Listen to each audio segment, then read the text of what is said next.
Now, airline operators have lately come under criticism for the spike in airfares, as carriers had recently pushed minimum airfares up by at least 66% in response to the spike in price of aviation fuel and cost of operations. The upward adjustments across the carriers fortnight ago has since pegged the minimum economy class tickets of around 50,000 naira for future flights, which today's flight travelers buying the same one-way ticket at an average of 80,000 naira each. A sheer rip-off of from the consumer's perspective. Apparently, the development has made the Federal Competition and Consumer Protection Commission wake up to its responsibility as usual, ordering airlines to immediately discontinue the current implementation of airfares increase, saying its investigation has shown that the airlines colluded to increase airfares against Section 107(1)A and Section 108 of the FCCPC's for 2018. Now, the Commission's chief executive maintains that the airlines are culpable of forming a cartel to jack up airfares in a coordinated manner, and in breach of extant trade rules. To give us insights into this, I have joining me via Zoom from Abuja. He is the Chief Executive Officer of the Federal Competition and Consumer Protection Commission, formerly the CPC. That's Mr. Babatunde Irukera. Good afternoon, Mr. Irukera. It's good to see you today. Good afternoon. Thank you for inviting me. Yes. Let me start with your reaction first. Is this the way to go about this? How would you react from it's almost 100% hike? Before we go into the specifics and the orders from the FCCPC for them to revert back to status quo before investigations and, of course, discussions, the consultations continues. What's your reaction to this in the first place? Well, our reaction is quite simple, and that is we're not getting into the commerciality or otherwise of the prices of travel by air. And so this isn't about the revenue or yield management at all. It's a very simple issue of it is against the law for competitors to come together and coordinate their conduct with respect to price. They're supposed to compete, not collude. And so what we are saying is that any decisions that were made pursuant to a meeting or a consensus or a resolution with respect to price should be reversed. Any decision that wasn't made pursuant to that. So for instance, if there's an airline that didn't increase its price on account of that, and that's fine. But we have some material, we've spoken with some people, we have some email exchanges that leads us in a direction of expanding the investigation. And so I think that we would ultimately be able to determine who did what and when. And so, but in an interim manner to correct the market, because the market is already distorted. And that's what the law mandates us to ensure doesn't happen. And so we're trying to correct the market by saying, reverse decisions that were made based on this distortion. And so it's not an order that stops airlines from determining their fares or charging whatever they consider a fair fare. But a competitive market is one of the most important, in fact, the most important mechanism to determine fairness in price. And so what they've done is they've determined price without the most important stakeholder. And that stakeholder is the passenger or the consumer, because they pay. And so if you guys determine fares individually, those consumers have the prerogative and the option to choose. And because of that power for them to choose, that puts them at the table of the negotiation. And if you eliminate that, then the market is no longer free. And that's the point we're making, that let's correct the market. Let's go back to a point where this critical, most important stakeholder in travel, which is the consumer, is at the table, meaning it's part of a negotiation. And it's not like you sit around the table to discuss with them. It just means that everybody sets their fares in any manner they want. Could be 50,000, could be 100,000, could be 300,000. So long as the competition in the market is robust enough, it would first of all work to fix it. It is only when the market doesn't fix itself that an intervener like a regulator should intervene in the market. And so we don't generally want to intervene in the market. We don't want to intervene in pricing. We want the market to work by itself. When the market doesn't work by itself, then we use other tools. This is one of those situations. The market hasn't worked by itself, and so we're using the tools in our toolbox to correct the market. And ultimately, if our investigation turns out that there was a cartel, there are penalties for that, and we would pursue the penalties based on them. If the investigation turns out that there wasn't a cartel, then that's fine. And so there is no prohibition on revenue management or fare adjustment. There's no prohibition on that. There's no requirement for any airline that did not act pursuant to any discussions at an AON meeting to increase its fares. The order doesn't require them to do anything. And the order also does not stop any airline, including those that acted pursuant to the understanding, from proceeding and increasing their fares in an individual market-oriented manner, so long as it complied with the requirements of the Nigerian Civil Aviation Authority. Beautiful. But I want to now ask you, as it is at the moment now, what is expected of the airlines to do following your directive? I think they have to self-regulate. They have to roll the dice and make a decision one way or the other. We don't have all the facts, so we don't know for sure who's affected or not, but we've done what we must as a regulator to preserve the situation.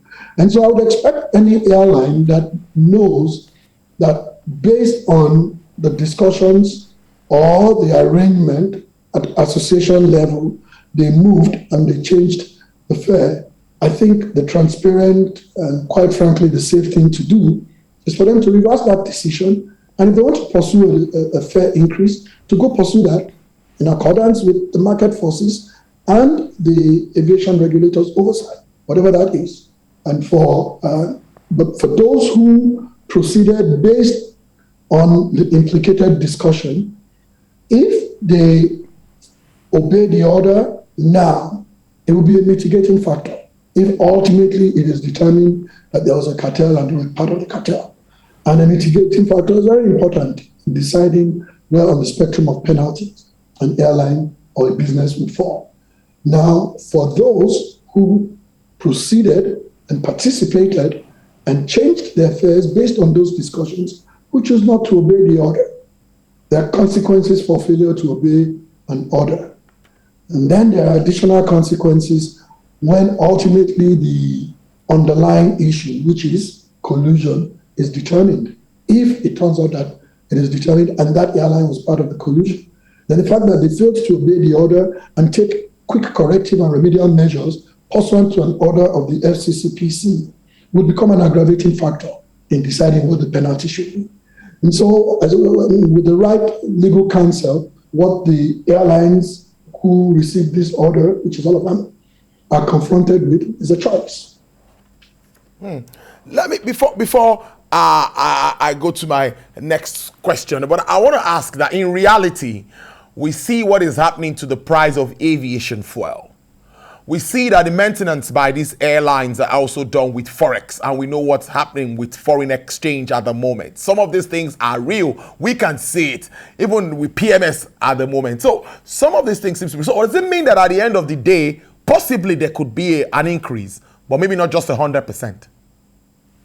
No, the subject of investigation is not whether an increase is appropriate or not. Okay. And by the way, good. It's not even a question of how much increase is appropriate or not. No. And I think that conversation is even premature in the sense that the most important component of determining the fairness of the fare is missing, which is competition. It's only when you allow each airline to set its fare based on its own revenue model, and consumers now start making a choice what airline to fly for whatever reason they choose to.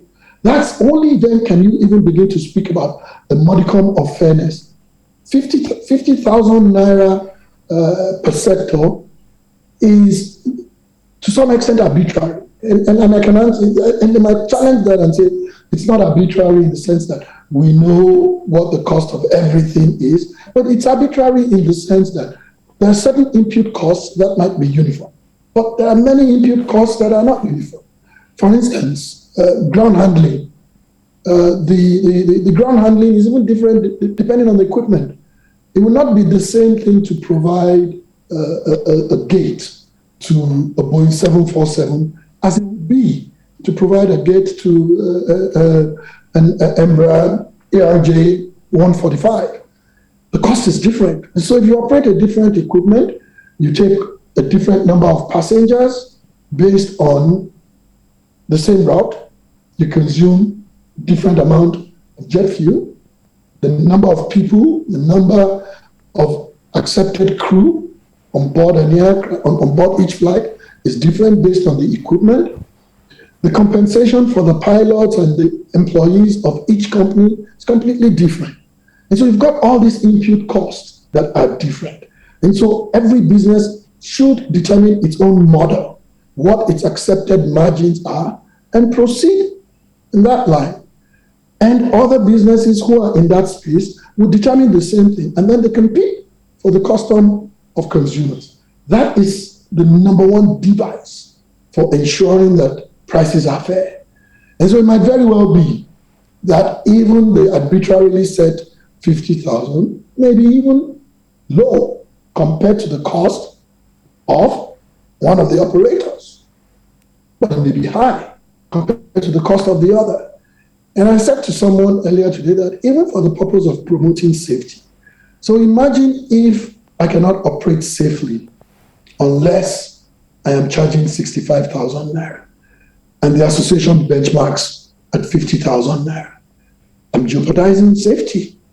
And so I have to have that prerogative as an airline of looking at all my input costs, my cost of operations, if I'm owing on the planes, whether it's a dry lease or a wet lease, whatever the case may be, or I'm owing the banks, to all of that, I need to put that into determining what is really the break point for me to set my fares, depending on sector by sector. And so once you've taken that prerogative away from even some of the airlines who might have disagreed with this process, and you've certainly taken it away from all the consumers who really are the most important stakeholders in setting price.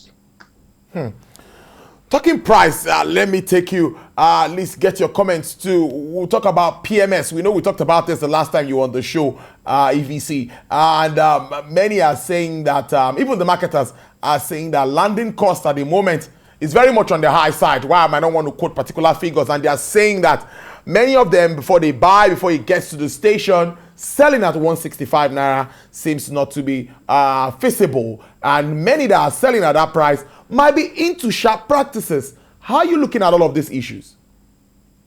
Good. So there is a slight difference, or perhaps even a major one, between a PMS and the airfare issue. One is that the PMS price is not fully deregulated, unlike airfares. So there's a price setting with respect to PMS. So that's a difference. But I also understand the point that the landing costs have changed and all of that. And there's a subsidy regime. And that is that's a different conversation from competition regulation. And in any case, that is above my pay grade. So that's a totally different conversation.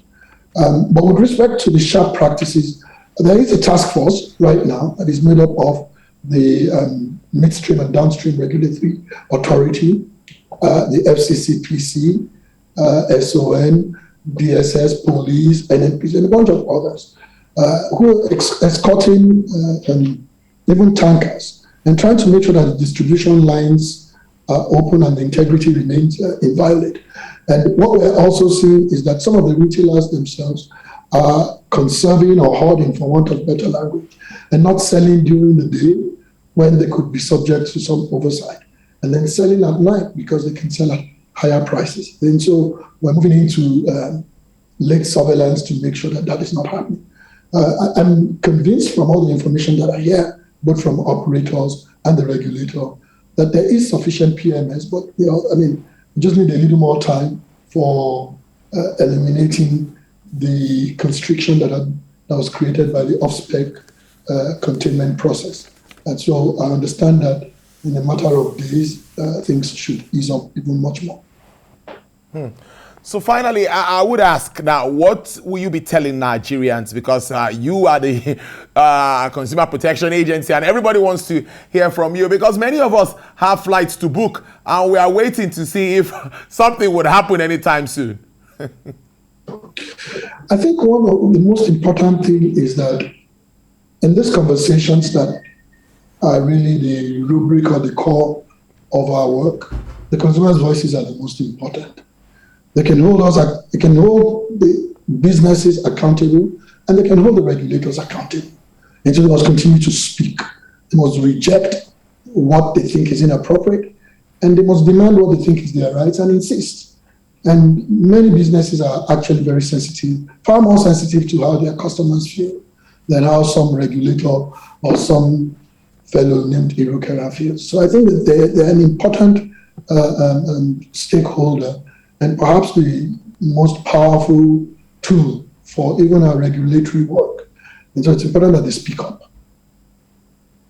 It's a good way to leave it. I will follow up with you so that we know how the proceedings, all of the consultations and investigations go, so that we'll also disseminate this information to Nigerians to know what's happening. I've been speaking to the Executive Vice Chairman. He's also the Chief Executive Officer of the Federal Competition and Consumer Protection Commission, as Mr. Babatunde Irukera. Thank you so much for your time, and do enjoy your weekend. Thank you.